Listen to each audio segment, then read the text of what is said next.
E eles lhe disseram: era um homem peludo e com os lombos cingidos de um cinto de couro. Então disse ele: é Elias, o tisbita. Hoje em dia, nossos profetas usam ternos da Brooks Brothers e fazem o penteado com, como se chama mesmo? Com secador. E eles usam aqueles anéis enormes e tem todo o estrelismo. E eis aqui um homenzinho que fez uma nação inteira tremer. Eu fico um pouco hostil com diáconos e pastores sempre se lamentando e reclamando das escolas bíblicas. Mas eu vou na casa deles e nunca vejo a Bíblia aberta nem uma vez por semana. E alguns de vocês vêm de casa de pastores, eles não pegam a Bíblia todos os dias para ler na mesa, não é mesmo? Então por que jogar pedra nos russos ou qualquer outro?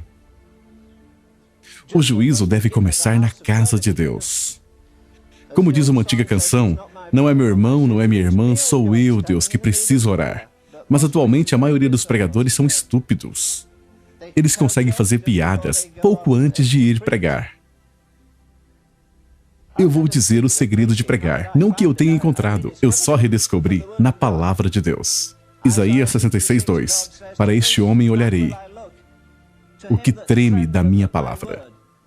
E isso não significa que na primeira vez que você se levanta, você descobre que seus joelhos são bem amigos, batendo juntos. Não significa esse tipo de tremor, mas o tremor da incrível tarefa de representar um Deus santo no mundo profano. E então é Pedro que fala deles pregando com o Espírito Santo enviado do céu. Jesus era o Filho de Deus desde o momento em que ele deixou o ventre de sua mãe, mas ele não pregou antes de ser ungido. Ele se levantou e leu as Escrituras quando ele tinha 12 anos de idade na sinagoga, mas ele nunca pregou. Mas como esses caras ousam pregar só porque tem um pedaço de papel pregado na parede, com mais ou menos 10 por 18 polegadas de tamanho, dizendo que eles foram ordenados? Não há nenhum homem na terra que pode ordenar a outro homem para o ministério. Só há uma ordenação. As pessoas dizem às vezes, sabe, aqueles homens no cenáculo não foram ordenados, mas é aí que você se engana. Eles foram ordenados sim, porque Jesus diz em João 15:16, eu vos ordenei. Essa é a única ordenação, a ordenação das mãos furadas. Não a ordenação das mãos bem cuidadas, de unhas bem feitas, de um bispo ou outro qualquer. Não é incrível como 120 homens no cenáculo puderam virar uma cidade de cabeça para baixo? Eles viraram nação de pernas para o ar, e 4.000 pregadores se reúnem por 10 dias custando $5 milhões. E ninguém sequer percebeu que eles estiveram na cidade. Não tem lógica. Então aqui está a pergunta que você deve se fazer. Qual a diferença entre o batismo com o Espírito Santo de Atos 2 e o batismo com o Espírito Santo de hoje? Há uma discrepância terrível. Mas, obviamente, a igreja do Novo Testamento e a de hoje são duas coisas muito diferentes. E outra coisa, é bom ir à escola bíblica. Eu fui uma vez. Mas você pode aprender muito mais debaixo de uma árvore ou em algum lugar no campo com sua Bíblia e ouvindo a Deus, do que ouvindo a qualquer outro te dando tudo mastigado. Apenas estudar a sua Bíblia não te tornará um santo. Tem que penetrar na sua corrente sanguínea e percorrer por você. Você pode encher sua cabeça de conhecimento, e isso é bom. Você pode aprender hebraico e grego, o que é legal, mas não há nenhum substituto para um relacionamento pessoal com o próprio Deus. Vocês se lembram quando eles nomearam os sacerdotes no ritual antigo do Velho Testamento? E Deus disse, separe Arão e seus filhos para que eles ministrem a mim. Agora, quantos de vocês ministram ao Senhor hoje em dia? Não trabalhar para Ele, mas trabalhar com Ele. Não apenas falar para Ele, mas uma via de mão dupla onde Ele fala de volta. Vou dizer algo, se você está diante de Deus, você nunca se ajoelha diante dos homens. O homem que esteve na presença do Deus Santo e Eterno nunca se curvará. Nunca será flexível. Ele entrega a palavra que Deus o deu. Vamos lá, agora me diga. Você gostaria de acordar de manhã e que Deus te dissesse, vá à Casa Branca o mais rápido que puder e diga ao presidente, com todas as suas ocupações, nada é mais importante do que o que eu tenho a dizer. Eu estive com Deus e Ele me disse que vai virar a chave do céu assim, e vai fechar o céu para não chover mais. Agora vamos. Você ama os Estados Unidos o suficiente para mandá-lo à falência? É melhor uma nação ir gorda para o inferno ou ir magra para o céu? Mas esses homens amavam tanto a Deus que eles se machucavam quando Deus se machucava. Eles não se machucavam só porque os vizinhos diziam: quando vamos ter mais comida? Quando os preços vão baixar? Quando a economia vai se recuperar? Quando a inflação vai diminuir?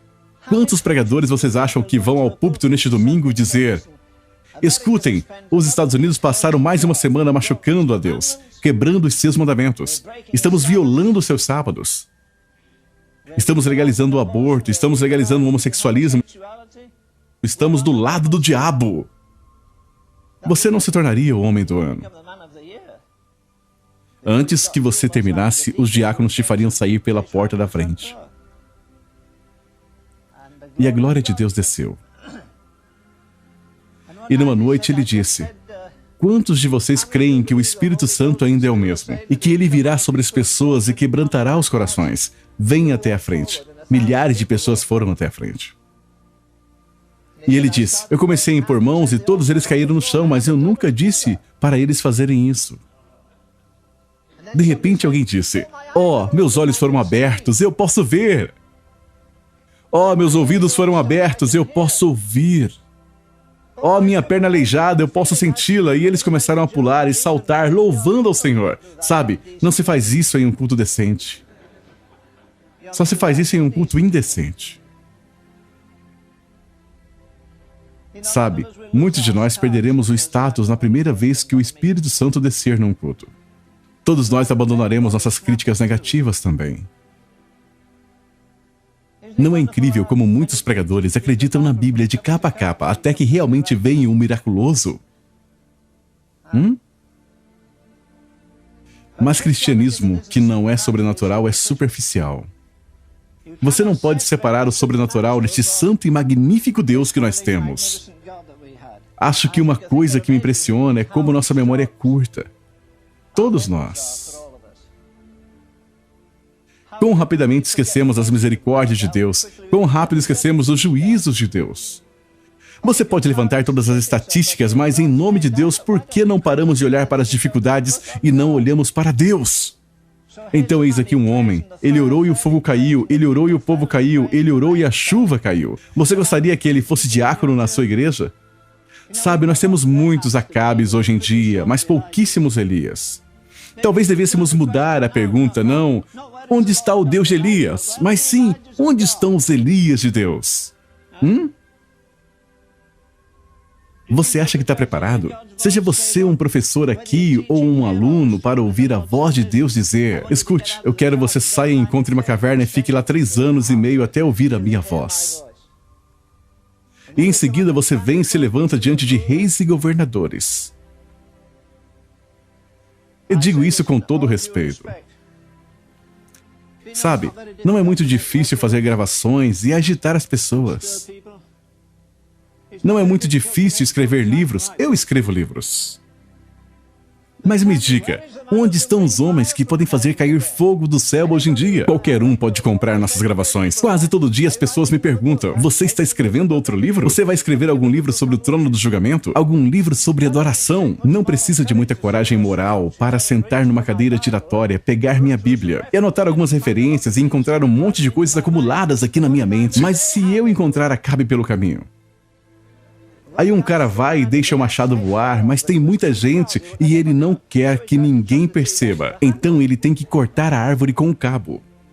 Você acha ridículo, mas é isso que alguns de nós estamos fazendo. Você está tentando cortar a árvore com um cabo, apenas com o conhecimento da palavra de Deus. E não com unção. Onde você perdeu aquela unção e ternura que você tinha alguns anos atrás? De jeito nenhum. Você abandonou. Todo pregador aborda esse versículo do jeito errado. Você perdeu o primeiro amor. Não é isso que a Bíblia diz. Ela diz: você abandonou o primeiro amor. Onde você pode recuperar aquela ternura, aquela intimidade que você tinha com Deus? Onde você fez uma escolha? Talvez você começou a flertar com uma namorada e negligenciou o estudo da Bíblia e da oração. Ou foi jogar handball ou qualquer outra coisa. Handball é pecado? Sim, é pecado se você amar isso mais do que Deus. Agora, não é suficiente confessar. Há algo além de confessar. Que precisa ser não só arrependimento, que precisa ser, quando for possível, claro, nem sempre é possível, mas deve haver restituição. Sabe, você pode perder a acessibilidade com Deus mesmo na escola bíblica. Eu creio que metade dos motivos de não termos avivamento é por não reconstruirmos nossos altares, não reparamos. Você ainda assim tem que voltar diante de Deus em humilhação e lágrimas e reparar o altar que foi derrubado. Aqueles votos que você fez e não cumpriu. Talvez você fez algo do tipo: semana passada eu vou orar pelo menos 1 hora por dia. Eu vou estudar a Bíblia pelo menos 1 hora além das minhas atividades da escola. Eu vou dar mais do meu dinheiro, ou algo do tipo. Qualquer voto que você tenha feito, qualquer voto que eu tenha feito, devemos reparar o altar. Eu creio que é um segredo, reparar o altar que foi derrubado. Sabe, um dia de avivamento do Espírito Santo será melhor para todos nós do que 10 anos de escola bíblica. Quando o fogo cai, você não fica apenas ali confessando, mas nos prostramos diante de Deus. O povo diz: bem, isso não vai acontecer. Reconstrua o altar novamente. Que altar? Veja, apenas confessar não é suficiente. Hoje em dia, as 2 palavras menos populares do evangelismo, a primeira é arrependimento, mas a menos popular mesmo é restituição. Agora veja, se você colocou aquela moça em apuros e a abandonou, volte lá e dê algum dinheiro a ela e lhe tire dos apuros. Se você roubou algum dinheiro do seu chefe, vá e lhe restitua. Se você fez algum voto com Deus: eu vou orar hoje algumas horas ou minutos, e não cumpriu, você não pode enganar a Deus. Você está enganando a si mesmo. Não diga: não estou crescendo em graça. Eu não pareço estar crescendo ou ficando mais forte. E por que você deveria estar? Mas a pomba não come nada morto, nada imundo. Ela nem sequer coloca seus pezinhos nisto.